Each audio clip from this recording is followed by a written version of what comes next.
কিরে বন্ধু? ও অ্যাকচুয়ালি ভাই আই এম সো সরি, আমি ভাবছিলাম আমার ফ্রেন্ড। সরি ভাই, মাইন্ড করবেন না প্লিজ। হ্যাঁ, কিরে কেমন দিলাম? দোষ, দেখ ছেলেটা কিভাবে তাকিয়ে আছে আমাদের দিকে। ওরে কেমন করে তাকায় আছে? তুই বয় এখানে, আমি ওর ব্যবস্থা করতেছি। তাকায় আছে না মেয়েদের দিকে? কিরে বন্ধু? ও ও, কিরে কেমন দিলাম? অনেক ভালো। তাকায় থাক আরো। কিরে তুই লাঠি ছাড়া বাসা থেকে বেরোছিস কেন?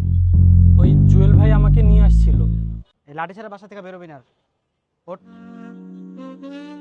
যেতে পারবি? হ্যাঁ, যেতে পারবো। ধর এটা ধর। আয়, আরে আস্তে আস্তে আয়। দোষ, ছেলেটা তো অন্ধ। হরে এর মানে ও তোর দিকে তাকায় না, ও এমনিতেই জাস্ট আনমনা তাকায় ছিল। দেখ ভুল হয়ে গেল।